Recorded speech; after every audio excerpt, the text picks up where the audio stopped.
The power of a quiet mind, why calm people always win. There is a specific person you have encountered. They may not have been the most vocal in the room. They may not have asserted their position with the most force or occupied the most visible position in the conversation. But when they spoke, the room changed. Not dramatically, not through interruption or assertion or the deliberate claim of attention. The room simply oriented toward them. Others became slightly more careful in what they said. The quality of the exchange shifted. Something about their presence was organizing the environment without doing anything that could be pointed to as the cause. You have encountered this person, and if you have been paying attention, you have noticed that they share a specific quality that is not the quality most commonly associated with social power. They are calm, not performing calm, not the managed neutrality of the person who is suppressing something, not the theatrical stillness of the person who wants to be seen as composed. Genuinely calm, genuinely settled. Genuinely at ease in their own position, in their own assessment, in their own presence in the room. This calm is not a personality type. It is not a natural endowment distributed randomly to some people and withheld from others. It is a developed quality built through specific practices, maintained through specific disciplines, and producing specific and consistent social effects that this audiobook examines in detail. Calm people win. This is not a motivational claim.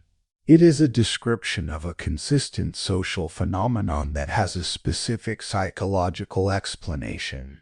The calm person in any social environment has access to cognitive and behavioral capacities that the activated, loud, and reactive people around them have traded away for the immediate satisfaction of the reactive expression. These capacities, the fuller picture, the longer time horizon, the accurate reading of what others are communicating, the specific social influence that the regulated state produces are the substance of the win. Not the dramatic victory of force, but the consistent, cumulative, sustainable one of the person who is always present with their full capacity while the people around them are periodically at a fraction of theirs. 10 chapters, each developing a specific dimension of the quiet power that calm produces. By the end of this audiobook, your relationship to silence, to restraint, to the deliberate underexpression of your internal state will be fundamentally different. Not because these qualities will feel more comfortable, they may or may not. Because you will understand precisely what they produce, why they produce it, and how to develop them in the specific, consistent way that makes them the natural expression of who you are rather than the effortful alternative to the reactive default. Introduction. The quiet advantage. The quiet advantage is not about personality type. This needs to be established at the outset because the qualities this audiobook develops, silence, restraint, calm observation, the discipline of speaking less, are frequently described as traits of a particular personality type: the introvert, the naturally reserved, the person who is simply constituted toward quiet. This description is both inaccurate and practically useless. Inaccurate because many naturally extroverted, naturally expressive people have developed the quiet advantage through discipline rather than disposition. Useless because it implies that the qualities are unavailable to those who are not naturally constituted toward them. The quiet advantage is a developed posture, a set of specific cognitive and behavioral practices that produce specific social effects. These practices are available to any person willing to develop them. They do not require the suppression of a naturally expressive personality or the performance of a personality type one does not have. They require the development of the specific discipline that keeps the reactive, expressive, cloudly present default from governing the behavior in the situations where the quieter, more deliberate engagement produces better outcomes. The 10 chapters that follow develop this discipline in its specific dimensions, from silence as a social tool, through the psychology of presence and authority, to the social influence that calmness produces and the specific qualities of the quiet leader. Each chapter is a layer. The architecture is the cumulative expression of a person who has learned, consistently and in the conditions that most resist it, to be fully present with less. Chapter 1. The Strength of Silence. Silence makes people listen. Silence is one of the most powerful and most consistently misused social tools available. It is misused primarily in the direction of underuse, the anxious filling of every available pause, the compulsive verbal activity that prevents the silence from occurring, the continuous production of words that are driven less by the need to communicate than by the discomfort of the quiet. The discomfort is real. Silence in social contexts activates a specific unease in most people, the sense that something is being communicated by the silence, that the absence of speech is itself a statement, that the silence creates a social obligation to fill it. This activation drives the verbal activity that most people engage in reflexively in any social pause, not because they have something to say, but because the silence is uncomfortable and the speaking relieves the discomfort. The person who has developed a different relationship to silence, who can inhabit the pause without the discomfort that drives the reflexive filling, has access to specific social dynamics that the silence-filling person is forfeiting. Silence makes people listen because the person who does not fill every pause has communicated something specific and important. Their speech is governed by the need to communicate, not by the discomfort of the quiet. When this person speaks, the listener's experience of the previous silences creates a specific orientation. This person says things when they have things to say. The attention given to their speech carries the weight of that orientation. The social dynamics of silence extend beyond the quality of attention that speech receives. The person who tolerates silence in interaction is creating an information-gathering dynamic that the person who fills every pause forecloses. When you allow the silence to exist after the other person has spoken, when you do not immediately fill it with your response, the other person will often fill it themselves. And what they fill it with is frequently more revealing, more honest, and more complete than what they initially offered. The additional content that emerges in the silence is the content that the social pressure of the immediate response structure was preventing the clarification. The real concern beneath the stated one, the vulnerability that the formal exchange format was keeping at a distance. The information gathered in the silence is the dividend of the tolerance for the discomfort that the silence produces. Every additional second of silence that you can maintain from inside the social discomfort that most people would relieve immediately is a second in which the other person may provide the additional information that fills in the picture in ways that the verbal exchange alone would not produce. The strength of silence as a social position also operates through the specific power dynamic that the silence produces between the parties. In most social interactions, there is an implicit structure of social obligations. Statements create obligations to respond. Questions create obligations to answer. Proposals create obligations to react.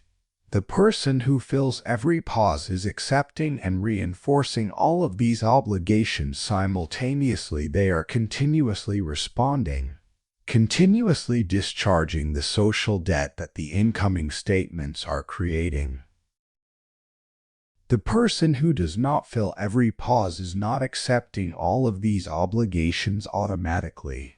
They are selective in their responses, which communicates that their responses are deliberate rather than obligatory.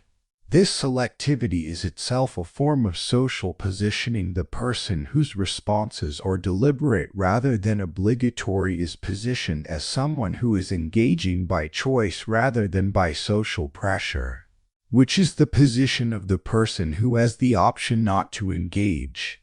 The option not to engage is a form of social power that the silence tolerator has and the pause filler has forfeited. Building the tolerance for silence requires the same progressive practice logic as all the other disciplines in this audiobook. The deliberate practice of allowing the small silences, the brief pause after the other person finishes before you respond. The willingness to let a question remain unanswered for a beat before engaging with it. The deliberate non-filling of the minor social pause builds the capacity for the larger silences in the higher stakes situations where the silence is most valuable and most difficult to maintain. The discomfort reduces with practice, not because the social dynamics that produce it change. They do not. Because the relationship to the discomfort changes. The experienced silence tolerator has enough evidence from past instances that the silence produces useful outcomes to carry them through the discomfort without yielding to the filling impulse. The evidence is the practice. The practice builds the evidence. The evidence sustains the practice. Silence makes people listen. It makes them listen more carefully when you do speak, because the silence has established that your speech is deliberate. It makes them reveal more than they intended, because the silence created the space in which the additional content could emerge. And it positions you as the person whose engagement is chosen rather than obligatory, which is the position of the person who is not being governed by the social pressure that governs most people in the room. Chapter 2. Why loud people lose influence. The louder someone becomes, the less control they have. Volume in social contexts is primarily a signal of activation, not of importance. When a person's volume increases, when the verbal intensity, the emphatic force, the emotional amplitude of what they are communicating rises above the baseline of the social context, the signal being communicated is not primarily the content of what they are saying. It is the fact that they are activated, that the situation has produced in them a degree of internal state that requires the elevated expression. This activation signal is what the statement and the hook is pointing at. The louder someone becomes, the less control they have. The cloudness is the evidence of the loss of control, the loss of the internal governance that keeps the behavioral expression calibrated to the actual requirements of the situation rather than to the internal state that is driving it. The loud person is not primarily communicating their content. They are demonstrating their activation. The social consequences of this demonstration are specific and consistently underestimated by the people doing the demonstrating. The immediate effect is the attention the cloudness draws. It is more difficult to ignore a loud person than a quiet one, which can appear to be influence. The sustained effect is the opposite. The person who reliably escalates their volume under activation is assessed as someone whose cloudness is a function of their internal state rather than of the importance of what they are communicating. This assessment degrades the signal value of their communication when everything that activates them becomes loud. The cloudness stops communicating importance and starts communicating activation. The calibration between the message and the volume is lost. Influence operates through trust, the specific trust that what you are communicating corresponds to something real and important rather than to your internal state at the moment of speaking. The loud person's communications are subject to the question, is this important? Or are they just activated? The quiet person's communications carry the presumption of importance. This person does not escalate their volume casually, which suggests that what they are saying right now has been assessed as worth saying with emphasis.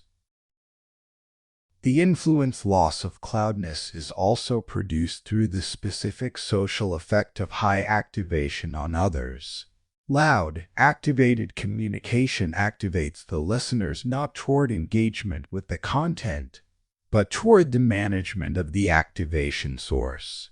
The people in the room with the loud, activated person are partially occupied with the management of the social temperature that the cloudness is increasing. Their attention is split between the content of what is being said and the social management of the activated communicator. This split attention is the loss of influence. The content is not being received fully because the cloudness is demanding a portion of the cognitive resource that full reception requires. The specific influence dynamics of the quiet communicator are the inverse of the loud one's influence losses. The quiet, calibrated communicator draws full attention when they speak because their speech is a departure from the baseline, a signal that something worth attending to is being communicated. Their communications are received without the defensive or management-oriented split of attention that the loud communicator produces. And the sustained assessment of their communication is governed by content rather than by activation state, which means their credibility accumulates rather than being undermined by the perception that volume tracks intensity rather than importance. The specific practice of quiet communication under conditions that are pressing toward louder expression is the specific discipline of keeping the volume calibrated to the content rather than to the internal state. This requires the awareness of the internal state, the recognition that the activation is present and pressing toward louder expression, and the specific regulation that keeps the vocal expression governed by the deliberate assessment of what the content warrants rather than by the automatic translation of the internal state into vocal intensity. The quiet communicator is not communicating less intensity. They are communicating the same intensity through the content, through the precision of the language, the accuracy of the assessment, the specificity of the point rather than through the volume. The content carries the weight that the loud communicator's volume was trying to carry, and it carries it more effectively because the recipient's full cognitive resource is available to receive it rather than being split between the content and the management of the vocal intensity. The louder someone becomes, the less control they have. The corollary, the more consistently someone maintains the calibrated quiet expression, the more their voice, when raised, carries the weight of the departure from the baseline. The quiet person who raises their voice is communicating something different from the loud person who raises their voice. The departure from the quiet baseline is itself the signal this is important enough to warrant the departure. The same departure from a loud baseline communicates nothing distinctive. Because the departure is not departure, it is simply more of the same. Influence is the capacity to change others' thinking and behavior through communication. The quiet communicator's influence is built on the most durable foundation available, the consistent calibration of expression to content, which builds the specific trust that what they say corresponds to something real rather than to their current activation level. That trust, accumulated across many interactions over time, is the foundation of the sustainable influence that the loud communicator's volume is consistently undermining. Chapter 3. Quiet Confidence. Confidence does not shout. The performed confidence that most people recognize as confidence is characterized by specific visible features: the assertive posture, the loud voice, the emphatic claims, the deliberate occupation of social space. These features are the external signals of the internal state of confidence are, more commonly, the external signals designed to communicate confidence in the absence of the internal state that would produce them naturally. The performed confidence is loud because its architecture requires external validation to maintain. The performed confidence is based on the social reception of the confident performance. It needs the room to respond to the assertive posture, the loud voice, the emphatic claims, with the recognition that validates the performance. Without that recognition, the performed confidence has nothing to maintain it. The internal state it was substituting for is not present.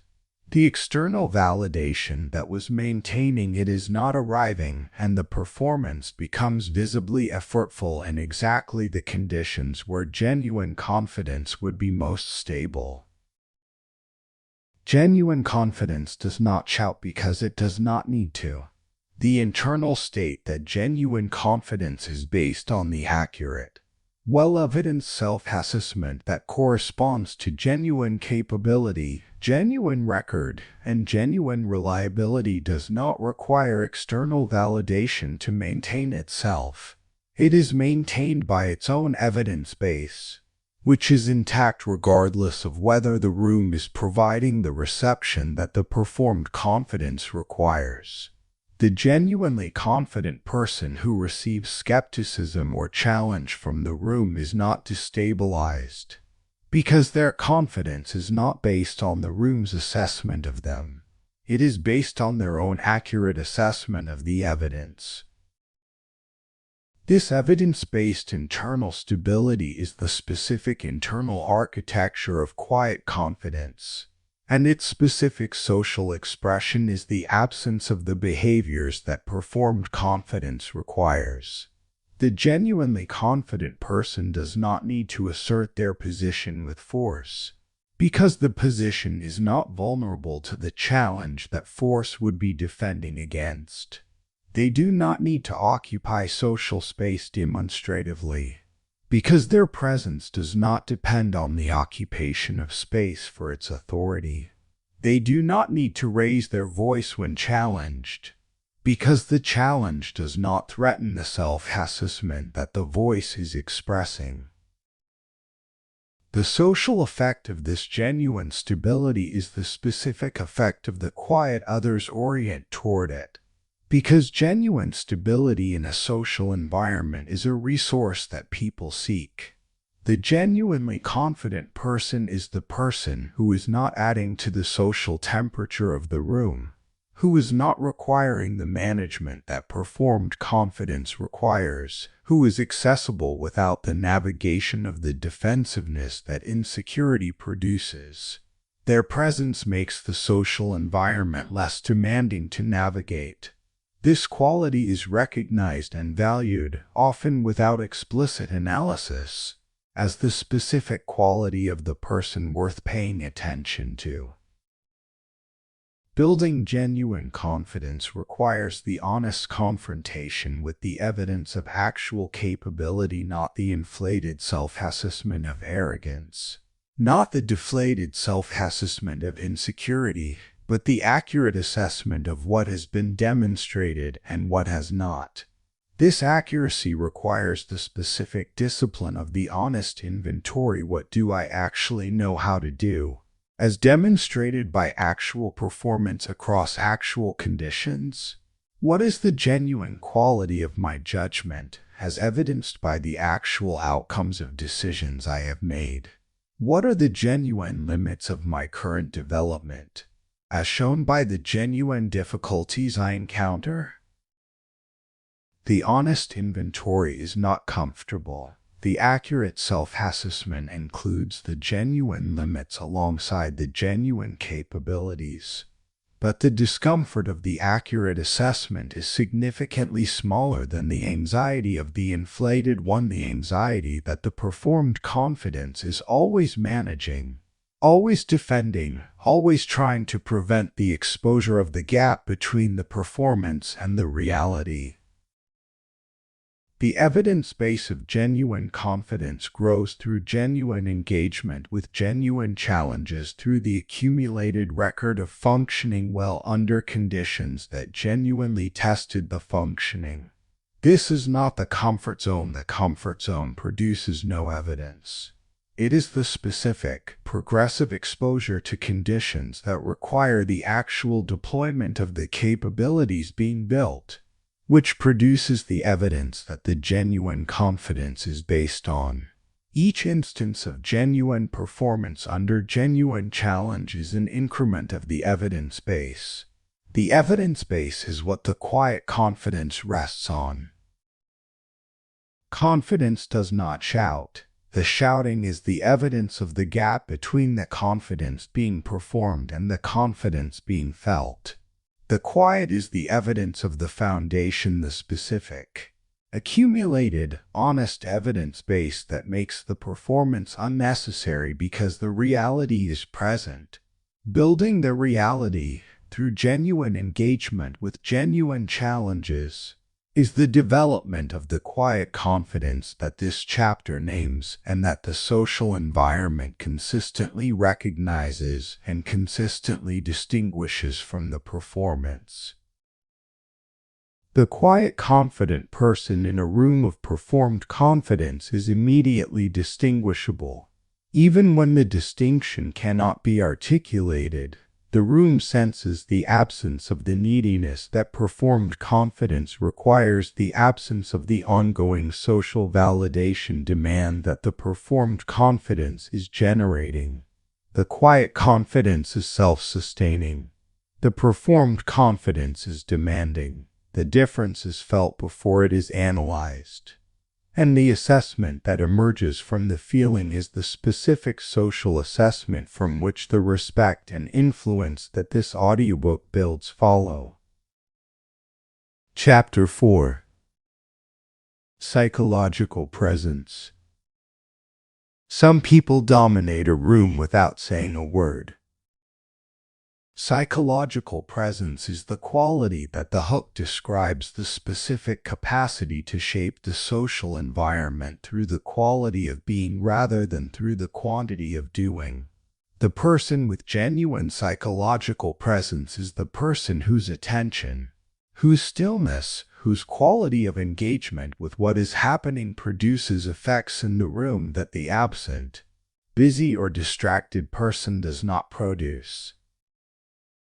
This quality was introduced in earlier audiobooks of this series and is developed here in the specific context of the quiet mind and its social effects. Psychological presence is not loudness. The loud person may or may not have presence.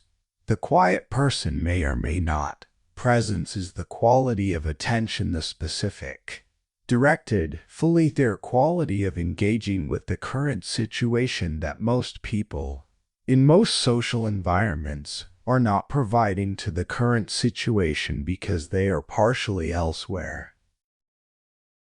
The partial elsewhere is the normal condition of ordinary social engagement. The person who is simultaneously managing their self-presentation, planning their contribution, monitoring the room's assessment of them, and navigating the emotional currents of the interaction is not fully present to any of these things. They are in the interaction but not with it. The person who is genuinely present, whose attention is fully directed at what is actually happening in the current moment, is in the interaction and with it. And the difference between these two qualities of engagement is perceptible to the other people in the environment without any specific analysis. The social effect of genuine psychological presence is the specific effect of being fully attended to.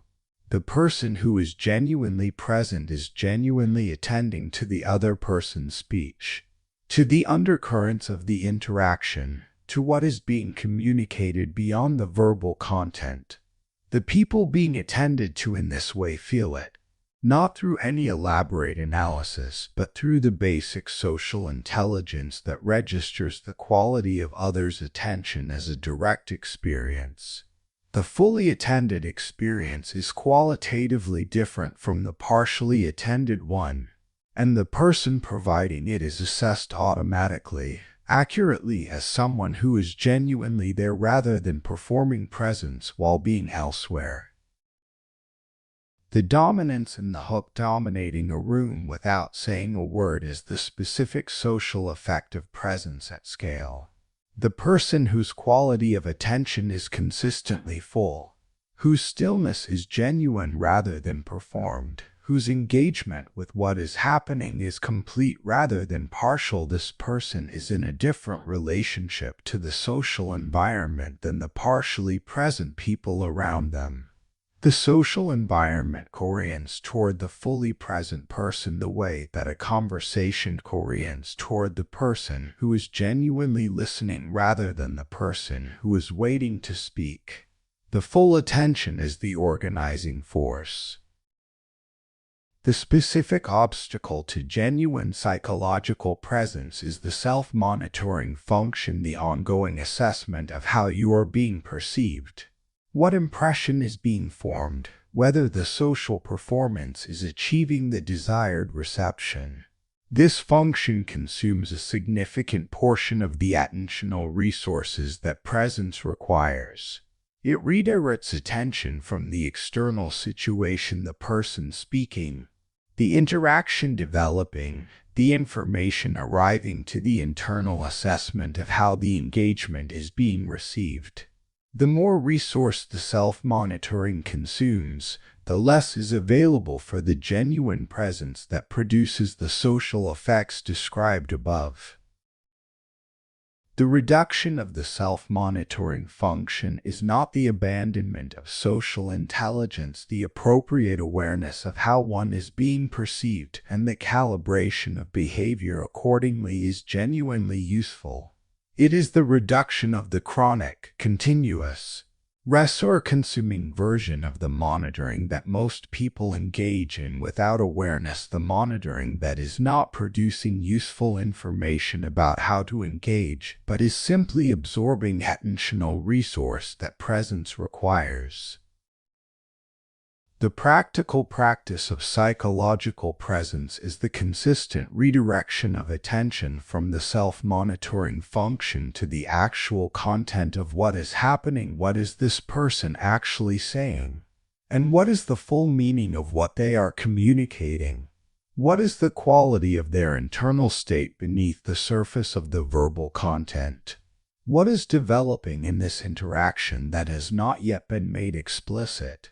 These questions direct attention outward toward the genuine content of the external situation rather than inward toward the self-monitoring assessment.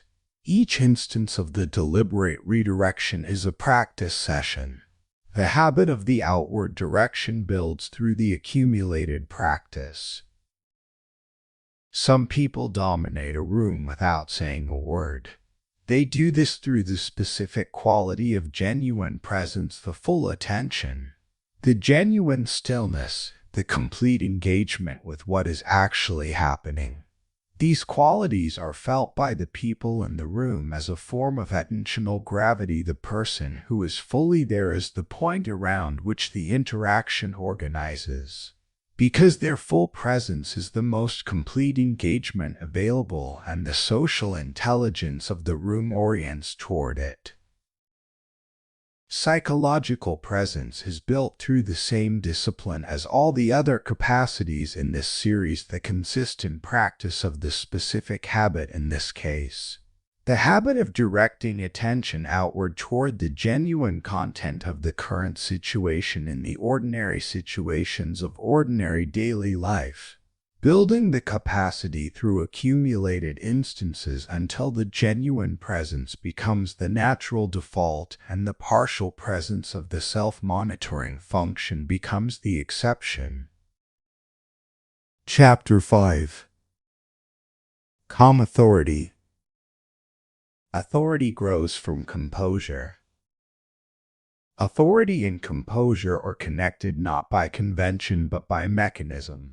The mechanism is specific and worth understanding precisely, because it explains why composure produces authority in situations where the formal signals of authority, title, seniority, positional power would not produce the same effect. Authority, in the functional sense that matters most in social and professional environments, is the quality of being the person whose judgment others defer to, whose assessments others trust, and whose decisions others follow without requiring the enforcement that formal power provides. This quality is not delivered by title. It is earned through the accumulated evidence of a specific type of consistent behavior across many interactions over time. The behavior that earns functional authority is, at its core, the consistent demonstration of being governed from the inside rather than from the outside. The person whose assessments do not shift with the social temperature of the room, who holds the accurate assessment when the room disagrees, who maintains the position when challenged, who is not moved from their genuine evaluation by the pressure to produce a more socially convenient one, is demonstrating the specific consistency that functional authority is built from. This consistency is composure in its most practically significant form. Composure produces authority because the composed person is providing something that high-pressure, high-stakes environments consistently meet and consistently fail to produce from within the activated, reactive participants: the stable reference point, the stable assessment. The person whose engagement with the situation is not primarily driven by the situation's emotional temperature, but by the genuine analysis of what the situation actually contains and requires. In environments where most people's assessments are being driven by the emotional temperature, the person whose assessment is driven by the analysis is providing genuine informational value, a more accurate picture of the situation than the emotionally filtered pictures the activated participants are producing. This informational value is what others are responding to when they defer to the composed person's authority, not to the title, not to the assertion, not to the force of personality, to the consistent track record of accurate, stable assessments that the composure has produced. The track record builds the trust. The trust builds the deference. The deference is the functional authority. The specific practice of developing calm authority begins with the internal composure practices that the preceding chapters have described: the regulated internal state, the genuine presence, the quiet confidence based on an honest self-assessment. These are the internal foundations of the external composure that others observe and assess. They cannot be performed convincingly over time without the internal substance to support them. The performance degrades under sufficient pressure, and the assessment of the performed composure is accordingly degraded. The external expression of calm authority in high-pressure environments has specific behavioral features that are worth developing explicitly. The first is vocal consistency, the maintenance of the speech rate. volume, and tonal quality that the regulated state produces under conditions that are pressing toward the vocal escalation that the activated state would generate. The voice that does not rise under pressure is the voice that communicates composure through the most direct channel available, the channel that others are reading before the content of what is said has been processed. The second is the maintained assessment position, the specific behavior of holding an accurate assessment under social pressure to revise it in the direction of the dominant opinion. The person who revises their assessment in response to social pressure rather than to new information or better argument is demonstrating that their assessments are subject to social governance, which is precisely the quality that calm authority cannot be built from. The person who holds the accurate assessment under pressure, not rigidly, not defensively, but steadily and with genuine openness to the argument that would warrant revision, is demonstrating the assessment independence that functional authority requires. The third is the specific quality of engagement with disagreement, the capacity to receive disagreement, challenge, and criticism without the defensive escalation that insecurity produces, and without the social capitulation that conflict avoidance produces. The composed engagement with disagreement, the genuine consideration of the disagreeing position, the honest assessment of its merits, the maintenance of the accurate position when the consideration does not warrant revision, is one of the most consistently powerful demonstrations of the internal security that calm authority requires. Others observe how a person handles disagreement and make significant assessments about the quality of their judgment based on what they see. Authority grows from composure, not immediately. The authority is the accumulated social assessment, and accumulation takes time, but consistently, as the evidence of the composed assessment, the maintained position, and the non-defensive engagement with disagreement builds the specific track record that functional authority is based on. The cultivation of composure is the cultivation of authority. Through the specific mechanism of the social assessment that composure consistently earns. The composed person in a room of activated people is providing the most specific and the most valuable thing that a high-pressure environment needs: the perspective that is not primarily shaped by the pressure. This provision is felt before it is analyzed. It is respected before it is consciously attributed, and it produces the specific social orientation that is the practical expression of authority in every environment where authority is functional rather than merely formal. Chapter 6. The strategy of speaking less. The fewer words you use, the more weight they carry. Speaking less is a strategy, not a personality trait. The distinction matters because it changes the frame from fixed disposition. Either you are the person who speaks less, or you are not. To deliberate practice, you are developing the discipline of economy in expression as a specific tool for the specific outcomes that economy reliably produces. The outcomes are specific and well supported by the social dynamics of how speech is weighted in any environment. In environments where verbal expression is plentiful, where there are many contributions, many opinions, many words competing for the attention of the listeners, the signal value of any individual contribution is reduced by the noise level of the total. The individual contribution must compete with all the others for the limited attentional resource of the audience. The person who contributes frequently is producing many data points from which the audience assembles an assessment. Any single contribution carries the weight of one data point among many.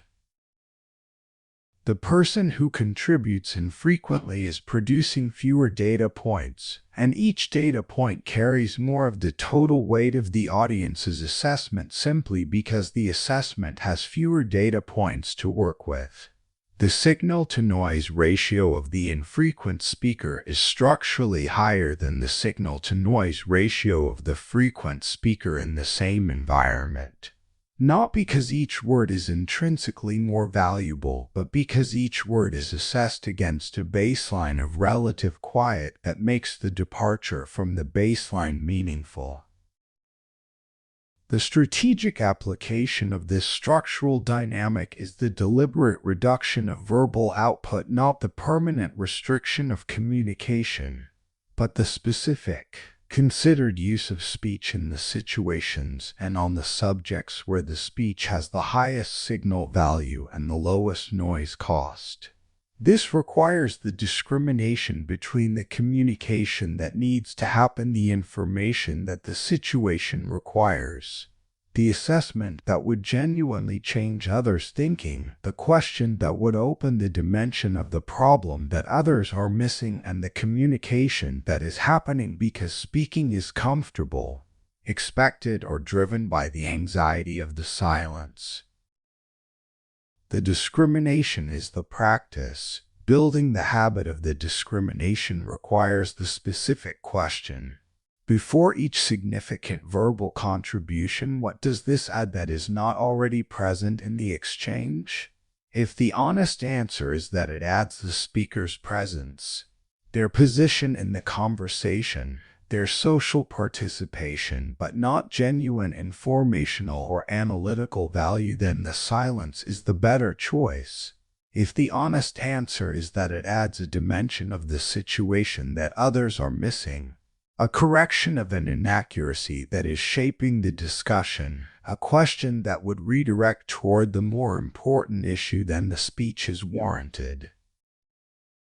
The specific outcomes of the speaking less strategy accumulate over time in ways that are not always immediately visible, but are consistently significant.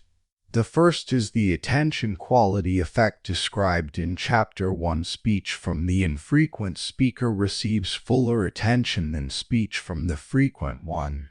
The second is the assessment effect. The infrequent speaker's contributions are more likely to be remembered and to shape the collective assessment of the group, because they stand out against the baseline of relative quiet rather than disappearing into the continuous verbal output of the frequent speaker. The third is the information effect. The infrequent speaker, who is speaking less, is necessarily listening more, and the person who is listening more is gathering more information about what is actually happening in the exchange, more of the undercurrents, more of the inconsistencies, more of the gaps between the stated positions and the actual concerns than the person whose verbal output is occupying the cognitive resource that observation would otherwise claim. The speaking less strategy is simultaneously a listening more strategy, and the informational returns of the listening are among the most significant dividends of the deliberate economy. The fewer words you use, the more weight they carry. This is not a rule that applies universally. There are situations that require sustained verbal engagement, contexts in which frequent participation is genuinely valuable, interactions where the relationship between presence and speech is different from the general dynamic. The strategy is not silence in all situations. It is the deliberate, discriminating use of speech in the situations where the economy produces the structural advantage it is designed to produce. Developing the discipline of speaking less requires the tolerance of the discomfort that the silence produces, the same tolerance developed in Chapter 1, extended to the specific context of the contribution decisions. The discomfort is the social pressure toward participation, toward the demonstration of engagement through verbal output, toward the filling of the silence that the restraint is producing. The discipline is the specific resistance to this pressure, the willingness to allow the silence and to speak from the assessment of genuine value rather than from the discomfort of the quiet. The weight of the words is the return on the investment of the silence. Each moment of deliberate restraint, each assessment of genuine value before the decision to speak is the investment.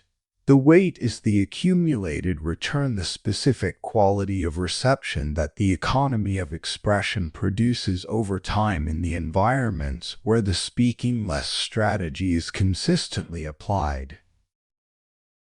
Chapter 7. The Psychology of Respect. People respect emotional stability.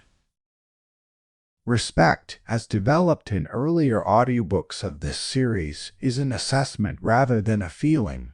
It is the cognitive conclusion that emerges from the accumulated observation of a person's behavior across many situations and many conditions, particularly the difficult ones, and the specific qualities that the observation records. Emotional stability is among the qualities that the respect assessment most specifically and most consistently values. The mechanism is the reliability mechanism. The emotionally stable person is predictable in the specific, useful way that makes them trustworthy to engage with. Not predictable in the sense of boring or invariant, predictable in the sense that their quality of behavior does not change dramatically with the conditions. The same character in the comfortable situations and the difficult ones. The same standards in the situations where maintaining them is easy and the situations where maintaining them costs something. This consistency across conditions is what the respect assessment is actually measuring when it registers emotional stability. The emotionally unstable person's behavior is highly condition-dependent, excellent in comfortable conditions, degraded under pressure, transformed under genuine challenge. The person who observes this pattern learns something specific and important about the reliability of their relationship with this person. It is reliable in the comfortable conditions and unreliable in the difficult ones, which is precisely when reliability matters most. The emotionally stable person's behavior is less condition-dependent, adequate in comfortable conditions, maintained under pressure, sometimes even improved by the challenge that brings out the specific quality of the consistent character under difficult conditions. The person who observes this pattern learns something equally specific. This person can be counted on in the situations that count. This knowledge is the foundation of the respect assessment, and it is built from the accumulated observation of the specific evidence of consistency across conditions. The social consequence of the respect assessment is the specific quality of engagement that respect produces in others. The person who is genuinely respected is engaged with differently from the person who is merely liked, merely popular, or merely advantageous to maintain a relationship with.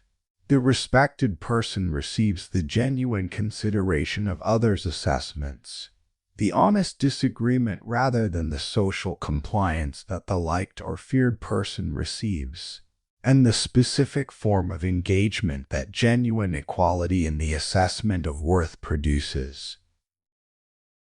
The respect that emotional stability produces is specifically durable in a way that many other forms of social regard are not. The popularity that performance produces is condition-dependent. It holds as long as the performance delivers the expected experience. The respect that emotional stability produces is evidence-based. It holds as long as the evidence that produced it continues to accumulate. And the evidence accumulates through the ordinary daily expression of this stable character rather than through any special performance. The specific practice of building the respect that emotional stability produces is the practice of Chapter 3 and 4 from this series, and the practices in this audiobook: the genuine internal stability, the authentic composure, the consistent behavior across conditions, the quiet confidence that does not require external validation. These are not social performances designed to produce the appearance of stability. They are the genuine development of the internal architecture that produces the actual stability, which then expresses itself externally in the behavioral consistency that the respect assessment records. People respect emotional stability because emotional stability is rare and because what it provides: the reliable, consistent, condition-independent quality of engagement is genuinely valuable in every social environment where the stakes are high enough to make consistency matter. The unstable person is more interesting to observe in the short term. The stable person is more valuable to trust in the long term. The respect assessment is a long-term assessment, and it accumulates toward the person whose long-term reliability is most evidenced. The quiet mind builds the respect that emotional stability earns through the same process that it builds all the other qualities this audiobook develops consistently, gradually, through the accumulated expression of the genuine internal quality rather than the performance of an impression. The impression fades, the genuine quality compounds. The respect that compounds with it is the specific form of social regard that the quiet mind is building toward, not the admiration of the moment, but the trust that holds across every condition that the relationship encounters. The specific quality of being someone who can be trusted to remain themselves under pressure, who can be counted on in the situations that count, is the most durable social asset available. It is built through the exact practices this audiobook describes, expressed consistently in the exact situations that most powerfully test them, accumulated over time into the specific reputation that respect represents. The quiet mind builds it quietly. That is the only way it can be built. Chapter 8. Power in Observation. Observers see what reactors miss. The observational advantage was introduced in the previous audiobook of this series in the context of pressure management.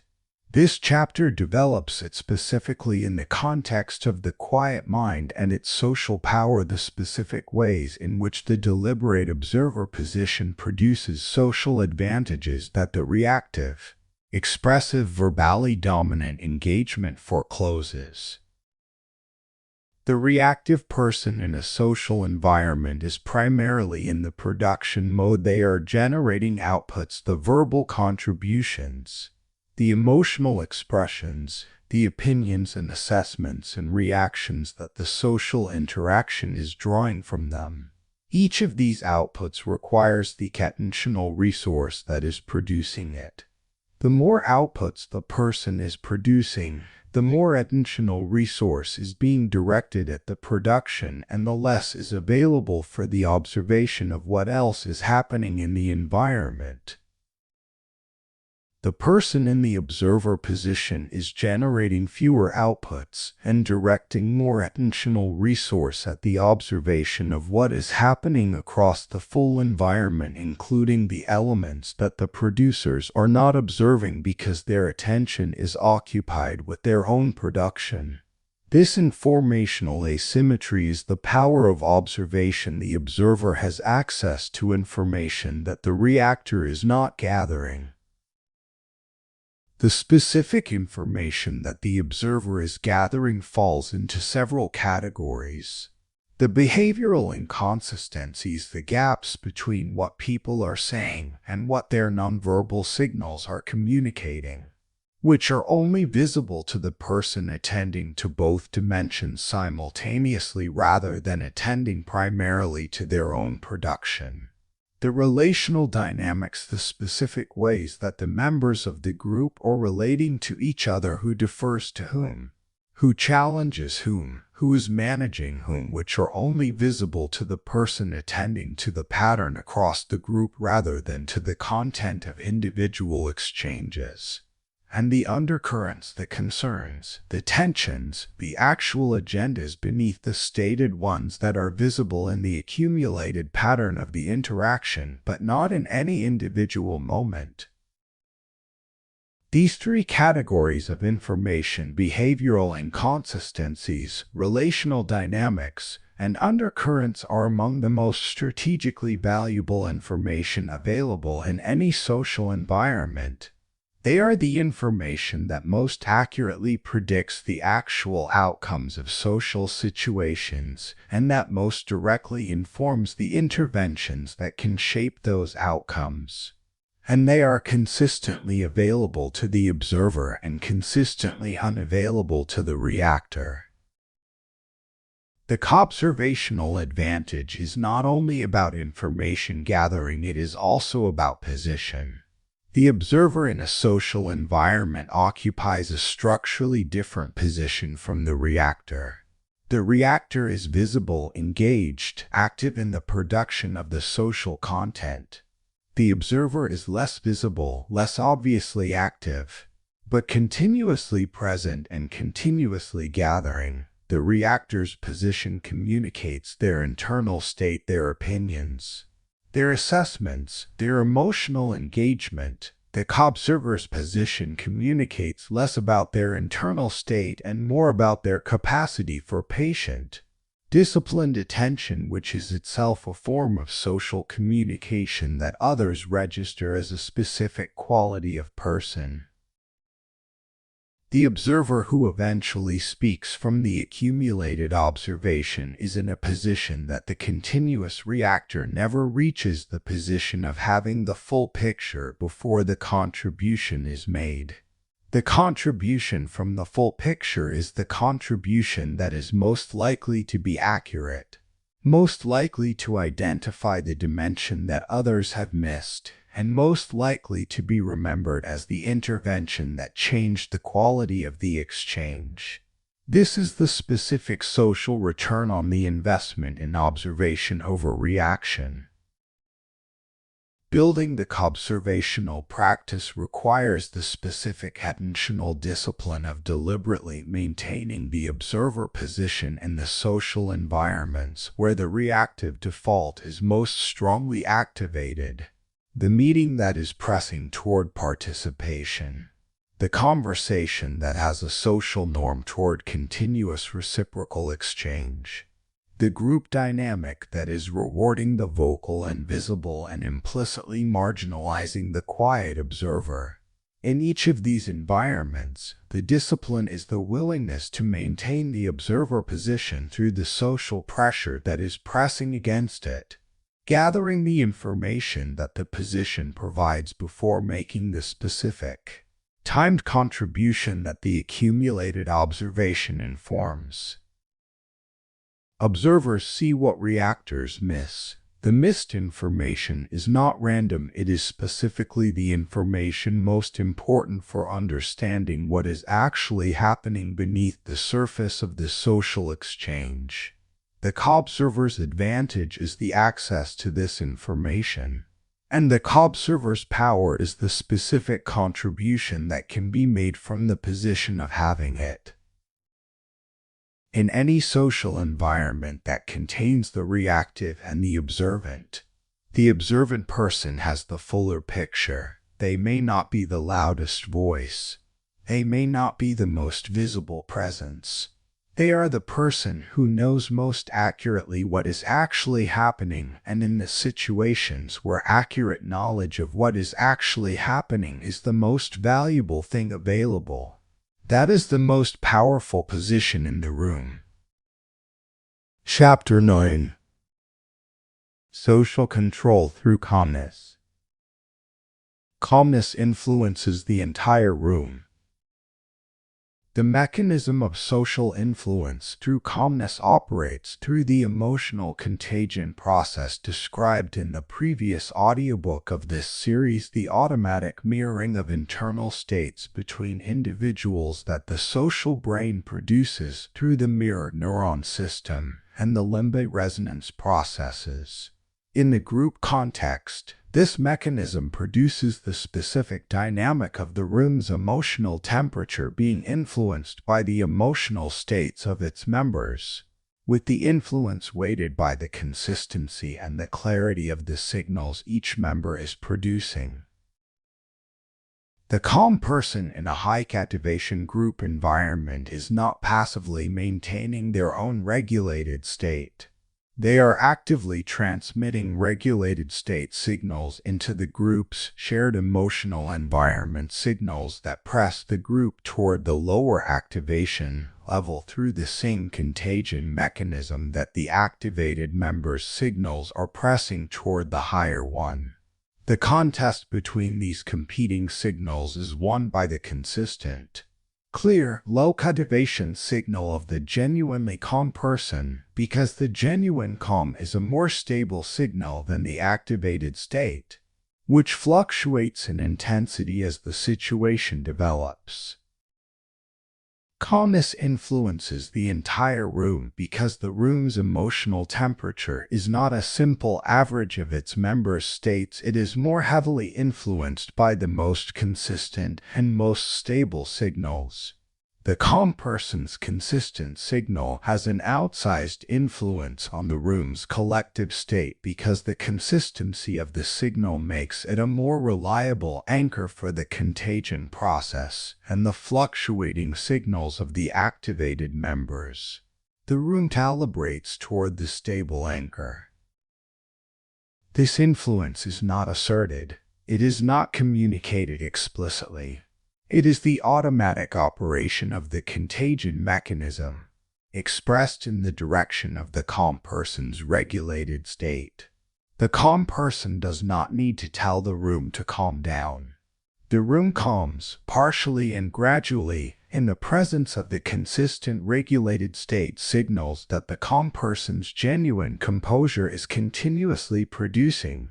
This influence is the specific social control that calmness provides, the governance of the room's emotional temperature through the quality of presence rather than through the assertion of authority.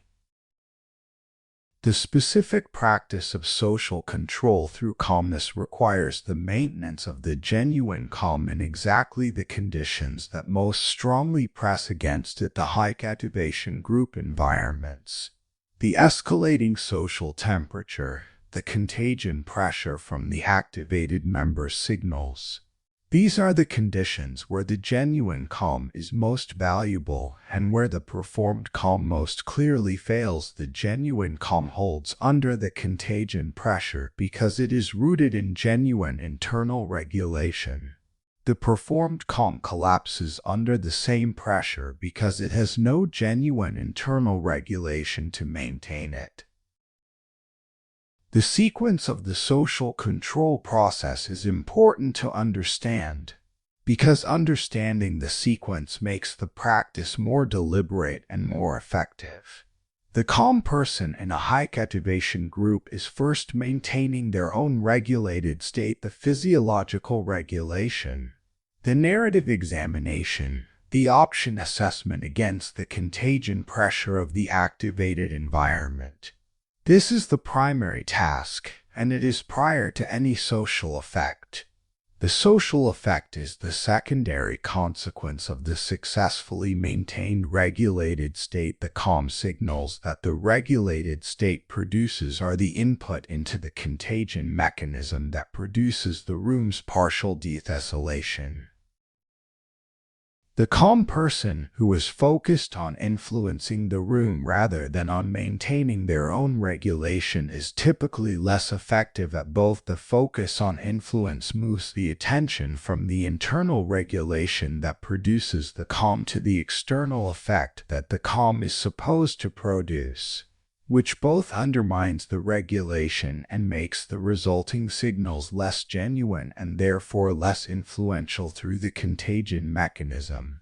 The social control is the byproduct of the genuine regulation, not the goal that produces it. The long-term social effects of consistent calmness in group environments build through the accumulated reputation for the stabilizing function, the specific track record of being the person whose presence reduces the group's emotional temperature when it rises. This track record produces the specific form of social trust described in Chapter 7. Others come to know that this person can be counted on to be themselves under pressure, which is the most fundamental form of reliability that social environments value. The person with this track record becomes the sought-out presence in genuinely high-pressure situations, the person others want in the room specifically because they know what the person's presence produces. This sought-out quality is the practical social expression of the accumulated influence that consistent calmness builds. It is not dramatic. It is not visible in any single instance. It is the cumulative product of many instances of maintained calm in many situations where the maintained calm made the social environment slightly better than it would otherwise have been. Calmness influences the entire room. The influence is real, consistent, and operates through the specific mechanism of the contagion process. The practice that produces it is the genuine internal regulation that the preceding chapters have developed. The cultivation of the genuine calm, not the performance of it, but the actual internal architecture that produces it reliably under pressure, is the cultivation of the specific form of social influence that scales with the intensity of the situation rather than degrading under it. Chapter 10. The Quiet Leader. The most powerful presence is the calmest one. The quiet leader is the integration of everything the preceding 9 chapters have built, the specific expression of the developed quiet mind in the context of social leadership, where the qualities of silence, presence, composure, authority, economy of expression, respect, observation, and calm influence are expressed together as a coherent and recognizable quality of person. Leadership is frequently understood as a function of the visible, the vocal, and the forceful. The leader is the person who speaks most, asserts most, occupies the most visible position in the group's social landscape. This understanding is accurate for some forms of leadership in some contexts. It is not accurate for the form of leadership that is most durable, most widely trusted, and most effective in the conditions that actually determine whether leadership produces its intended outcomes. The most powerful presence is the calmest one. This is the statement that this entire audiobook has been building toward, and it requires its most complete examination in this final chapter. The power of the calm presence is not the power of assertion. It is not produced through the forceful occupation of social space or the emphatic claim of authority.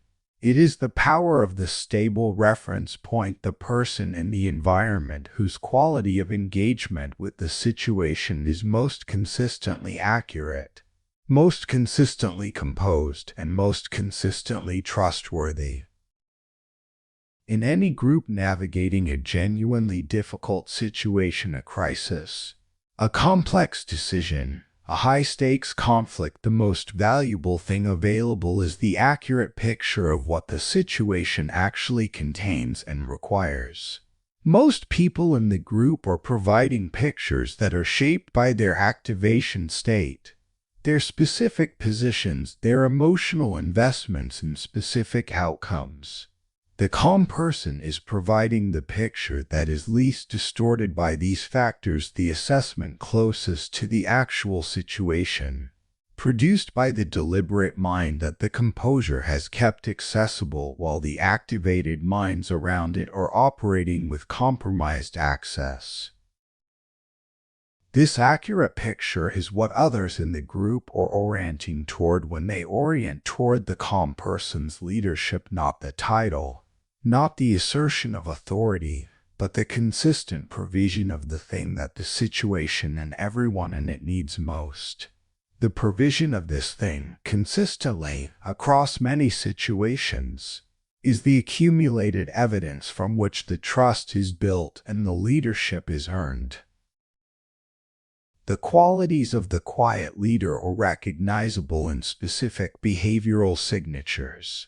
They speak less and are heard more because the economy of their expression has built the structural signal advantage described in Chapter 6. They observe more and intervene more precisely because the observational practice has accumulated the full picture before the intervention is made. They hold their assessments under social pressure, not rigidly but steadily, because the genuine confidence of Chapter 3 does not require the room's agreement to maintain itself. They are sought out in difficult situations and not required in comfortable ones, because the value of the quiet leader's specific qualities, the calm, the accurate picture, the stable reference point, is highest when conditions are most difficult. They do not require recognition to continue leading, because their behavior is governed from the genuine internal assessment of what the situation requires rather than from the social validation that the performed leadership needs. And they produce the specific social effect of slightly reducing the activation level of the environments they are in, through the mechanism of Chapter 9 without any deliberate attempt to do so. The development of the quiet leader's qualities is the development of this audiobook's complete practice, all 10 chapters expressing themselves as a single integrated orientation to social engagement. Not a personality type, not a social performance. A developed quality of being that is the natural expression of the person who has built what the 10 chapters describe and has expressed it consistently enough across enough situations that it is no longer the effort of the practice but the naturalness of the identity. Why Calm People Always Win is the subtitle of this audiobook. And the final chapter is the appropriate place to give this statement its full examination. The win is not the dramatic victory of force. It is the consistent, sustainable, accumulated advantage of the person who is always operating at full capacity while the people around them are periodically at a fraction of theirs. The win is the respect that builds while others' performances erode it. The influence that grows while others' cloudness undermines it. The authority that accumulates while others' volatility prevents it. The win is also the specific inner experience of the quiet life, the life lived from the stable internal foundation that is not primarily determined by the external environment's current production. The freedom from the reactive cycle that governs most people's emotional lives. The genuine presence in the actual situation rather than the fragmented presence of the self-monitoring, self-managing social performance. The specific quality of being at ease in one's own engagement with the world that most people are seeking and few are developing the specific disciplines to build. The most powerful presence is the calmest one. Not the loudest, not the most assertive, not the most visibly active. The calmest, the most genuinely settled, the most accurately perceiving, the most consistently trustworthy in the conditions that matter most. The quiet leader in the room that is dissolving into noise. The observer who sees what the reactors miss. The person whose composure is producing the stable reference point around which the activated environment is gradually organizing. This is the developed quality, This is the cultivated identity. This is what the quiet mind, built through the disciplines of this audiobook, becomes in the world the presence that is most powerful precisely because it is the quietest one. Closing. The quiet that wins. 10 chapters, 1 developed quality of being. Not a performance of quietness, not the suppression of natural expressiveness in favor of an effect that doesn't fit. The genuine development of the specific internal qualities, the silence tolerance, the genuine presence, the evidence-based confidence, the composed authority, the economy of expression, the emotional stability, the observational practice, the social influence of calmness that together constitute the quiet mind and the specific social power it produces. Chapter 1 built the foundational practice, the tolerance for silence and its specific social effects. Silence makes people listen because the speech of the infrequent speaker carries the weight of its departure from the quiet baseline. The information gathering that silence enables the additional content that others produce to fill the space that the discipline of non-filling creates. And the social positioning that silence produces, the person whose engagement is chosen rather than obligatory is positioned as someone who has the option not to engage, which is itself a form of social power. Chapter 2 examined why calmness loses influence over time, the volume as a signal of activation rather than importance. The consistent demonstration of activation as the degradation of the calibration between message and volume, and the specific split of attentional resource that the activated communicator produces in the listener. The quiet communicator's structural influence advantage, the full reception of speech that does not require the simultaneous management of the activation source. Chapter 3 developed the specific internal architecture of quiet confidence, the evidence-based self-assessment that does not require external validation to maintain itself, and the social expression of this genuine stability as the absence of the behaviors that performed confidence requires. The building path, genuine engagement with genuine challenges, producing the evidence base from which genuine confidence grows and the need to perform it gradually disappears. Chapter 4 built psychological presence, the full, outward-directed attention that makes the genuinely present person the organizing force of social environments. The self-monitoring function as the primary obstacle. The deliberate redirection practice as the primary development tool, and the specific social effect of genuine presence, the quality of being fully attended to that the other person and the interaction experiences as the foundation of the respect and influence that presence produces. Chapter 5 developed calm authority and its mechanism, the stable reference point in high-pressure environments. The consistent provision of the accurate picture, and the accumulated track record of assessment independence that builds the functional authority that formal authority cannot manufacture. The 3 behavioral expressions: vocal consistency under pressure, assessment maintenance under social pressure, and non-defensive engagement with disagreement. Chapter 6 built the strategy of speaking less, the signal-to-noise ratio advantage that economy of expression produces. The specific discrimination between the contribution that adds genuine value and the contribution that adds social participation, and the compounding returns of the sustained speaking less strategy across the 3 dimensions of attention quality, assessment influence, and informational accumulation from the simultaneous listening that speaking less enables. Chapter 7 examined the psychology of respect and its connection to emotional stability, the reliability mechanism through which consistent behavior across conditions builds the durable social assessment that popularity, performance, and position cannot produce on their own. The specific durability of evidence-based respect versus condition-dependent regard.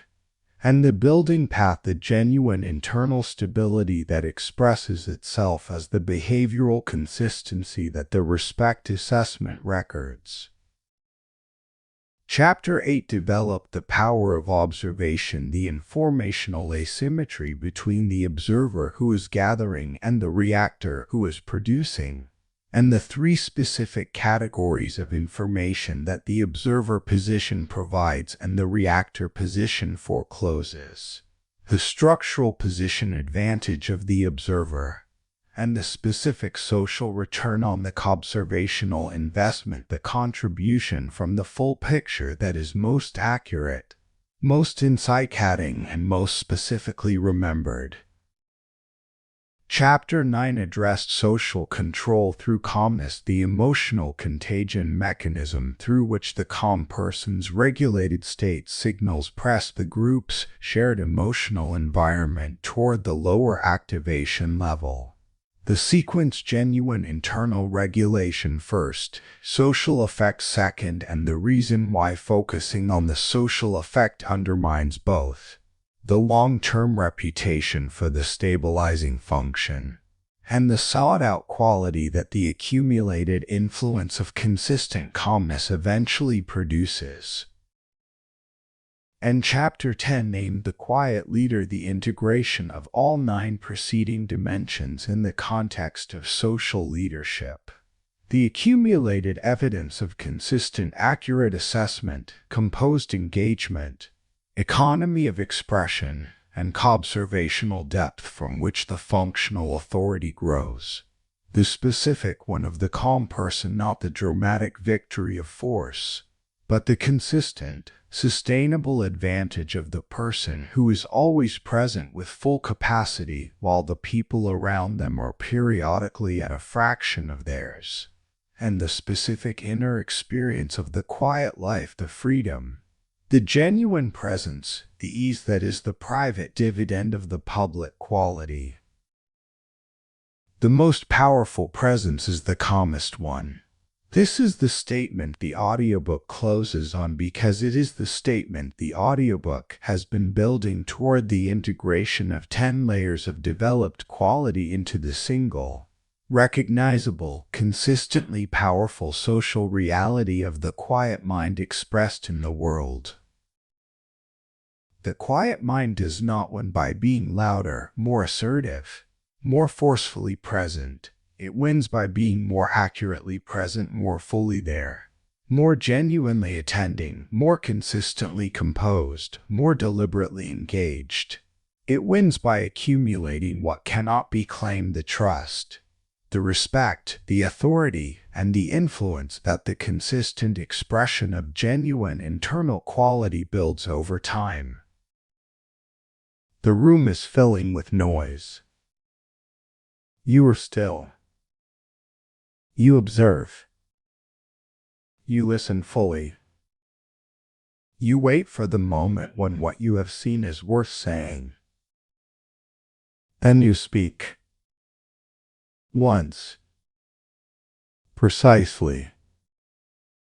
The room listens. The quiet wins.